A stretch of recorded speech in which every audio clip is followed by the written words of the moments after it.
Hi all. ఈ వీడియోలోనైతే మనం classification of second order partial differential equations గురించి చూద్దాము. This is very most important. Just equation ఇచ్చేసి solve the partial differential equation or classify the nature of the following partial differential equation అంటారు. అప్పుడు మనం ఏం చేయాలి అని అంటే ఫస్ట్ ఆఫ్ ఆల్ మనకి second order linear partial differential equation ఏ ఫామ్లో ఉంటుందో మీకు తెలియాలి. దానికోసం అనేసి మనకి ఇక్కడ సెకండ్ ఆర్డర్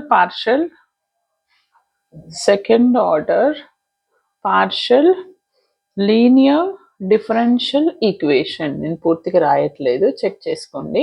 అది ఎలా ఉంటుంది అని అంటే a into do square u by do x square plus b do square u by do x do y plus c do square u by do y square plus d do u by do x plus e do u by do y plus f of u equal to 0.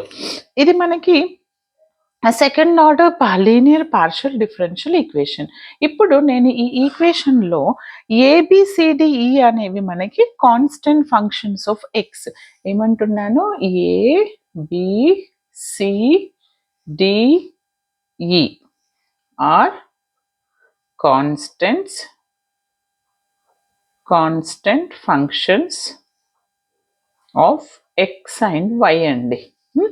ఇప్పుడు ఈ x and y above equations అనేవి 3 టైప్స్గా మనం divide చేస్తాము. Depends upon these values. ఏంటంట, first one వచ్చేసి hyperbolic.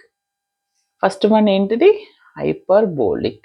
మరి hyperbolic అంటే ఎలా ఉంటుంది, మనకి ఈ కండిషన్ సాటిస్ఫై చేయాలి. ఏంటంట, if b square minus 4ac, మనకి తెలుసు కదా డిస్క్రిమినేట్, ఆ ఫార్ములా గుర్తుపెట్టుకోండి. B square minus 4ac greater than 0 అంటే ఇచ్చినటువంటి లీనియర్ పార్షియల్ డిఫరెన్షియల్ ఈక్వేషన్ అనేది హైపర్బోలిక్ అవుతుంది.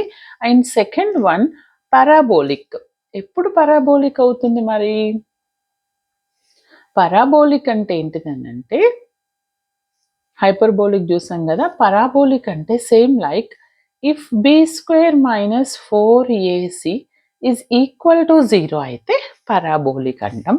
And another third and last one is elliptic. మరి ఎలిప్టిక్ అంటే ఏంటిది అని అంటే, చూడండి, ఎలిప్టిక్ ఎప్పుడు అవుతుంది అని అంటే if b square minus 4ac is less than 0. B square minus 4ac greater than 0 అయినప్పుడు హైపర్బోలిక్ అవుతుంది. ఇట్ ఈస్ ఈక్వల్ టు 0 అయినప్పుడు పారాబోలిక్, అండ్ లెస్ దెన్ 0 అయినప్పుడు ఎలిప్టిక్. ఈ 3 కండిషన్స్ తెలిస్తే మనకి ఎలాంటి ప్రాబ్లం ఇచ్చినా మనం సాల్వ్ చేసుకోవచ్చు. ఫర్ ఎగ్జాంపుల్, నాకు ఈ ప్రాబ్లం ఇచ్చారు. ఏమని ఇచ్చారు అని అంటే, క్లాసిఫై ఆర్, మీకు ఇంకా అడగొచ్చు, the nature of the following equation అని, ఫాలోయింగ్ పార్షియల్ డిఫరెన్షియల్ ఈక్వేషన్ అని ఇస్తారు. ఫర్ ఎగ్జాంపుల్, ఇక్కడ ఏమి ఇచ్చారంటే do square u by do x square. బాగా అబ్జర్వ్ చేయండి, 2 into do square u by do x do y. ఇప్పుడు మీకు ప్రాబ్లం చేస్తే ఒక క్లారిటీ వస్తుంది. ఫస్ట్ ఆఫ్ ఆల్, ఇచ్చినటువంటి ఈక్వేషన్ ఎలా ఉండాలి, మనకి do square u by do x square ఉంటే దాని coefficient that value is a. ఇక్కడ do square u by do x square అంటే what is our a value here చూడండి, హియర్ ఏంటంటున్నాను నేను, ఏ అంటే do square u by do x square coefficient a అంట. A ఎంత ఉంది, 1 ఉంది. బి అంటే ఏంటిది, do x do y coefficient. ఇక్కడ do x do y coefficient ఎంత ఉంది, నాకు -2 ఉంది. అంటే బి ఈజ్ ఈక్వల్ టు -2. మరి సి ఉందా, లేదు, 0. సి లేదు, ఈ లేదు, అవి అవసరం లేదు మనకి. ఓన్లీ ఈ కండిషన్ చెక్ చేయాలంటే we need b a c values. A అంటే x do square u by do x square coefficient, b అంటే do square u by do x do y, c అంటే do square u by do y square. ఉందా మనకి, లేదు. కాబట్టి ఈ values అన్నింటిని నేను ఏం చేస్తాను, బి స్క్వేర్ మైనస్ 4ac లో సబ్స్టిట్యూట్ చేస్తాను. What is our b square value, -2 whole square, 4 into a c అంటే 0. ఇది 0 ఇంటూ సంథింగ్, ఇది 0 వస్తుంది, ఇది 4 వస్తుంది. 4 వస్తుంది అని అంటే దిస్ వాల్యూ ఏమంటున్నాను నేను, b square minus 4ac is 4, which is greater than 0నా ఈక్వల్ టు 0నా, గ్రేటర్ దెన్ 0 4 అనేది. అంటే మనకి ఏమని తెలుస్తుంది ఇక్కడ నాకు, therefore the equation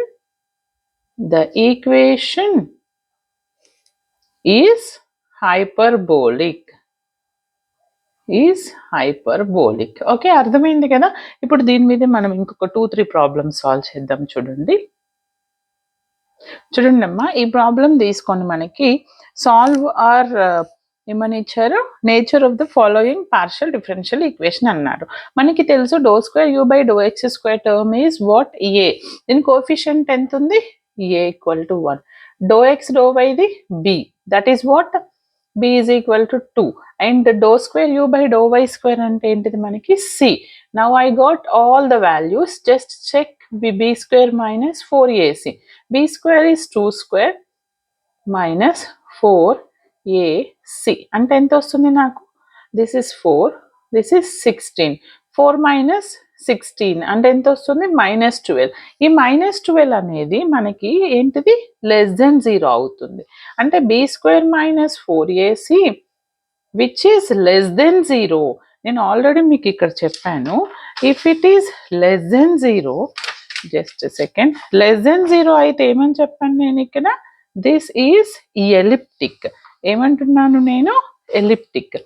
there four the equation is elliptic. అర్థమైంది కదా, ఎలిప్టిక్ వచ్చింది మనకి. అండ్ ఇందాక హైపర్బోలిక్ వచ్చింది. పారాబోలిక్ మీద ఒక చిన్న ప్రాబ్లం చేద్దాం. చూడండి, డైరెక్ట్ ఏమని తీసుకుంటున్నాను, 4 × ∂u/∂t టీలో ఇచ్చారు అని అంటే మీకు ఏం అర్థం కావాలి అని అంటే, ఎక్స్ బదులు అంటే t, y are the independent variables, u is the dependent variable.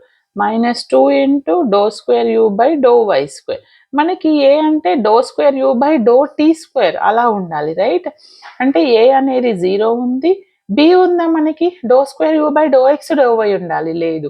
And C ఉందా, ∂2u/∂y², సి ఇస్ -2 ఉంది. Now check b square minus, ఇప్పుడు నేను b² - 4ac చెక్ చేస్తున్నాను. అంటే b² అంటే 0, 4ac, all the values are 0. అంటే b² ఏమొస్తుంది నాకు ఇక్కడ, b² - 4ac which is equal to 0. నేను ఆల్రెడీ మీకు ఇక్కడ చెప్పాను, b² - 4ac which is equal to 0 అంటే it is a parabolic equation. ఏంటంటే దేర్ ఫోర్ ద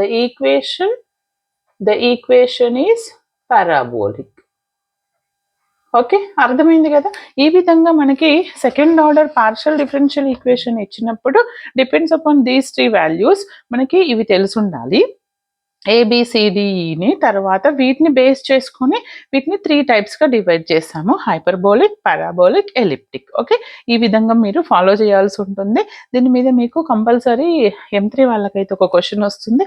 దీని తర్వాత మనం పార్షియల్ డిఫరెన్షియేషన్ ఇచ్చినప్పుడు వేరియబుల్ సెపరబుల్ ఎలా చేస్తామని చూద్దాం. మరి వేరియబుల్ సెపరబుల్ చేయాలి అని అంటే ఎందుకు యూజ్ చేస్తామంటే, ఆ వేరియబుల్ సెపరబుల్ యూజ్ చేసి మనం heat equation, wave equation solve చేయడం జరుగుతుంది. అది డామ్ షూర్ క్వశ్చన్. అది ఎలా చేయాలి, దాన్ని ఏ విధంగా అప్లై చేయాలి, దానికంటే ముందు వేరియబుల్ సెపరబుల్ అనేది క్లియర్గా మీకు అర్థం కావడానికి నేను చాలా ఈజీ వేలో చెప్తాను. వీడియోకి లైక్ చేయండి, ప్రతి ఒక్కరికి షేర్ చేయండి. All the very best.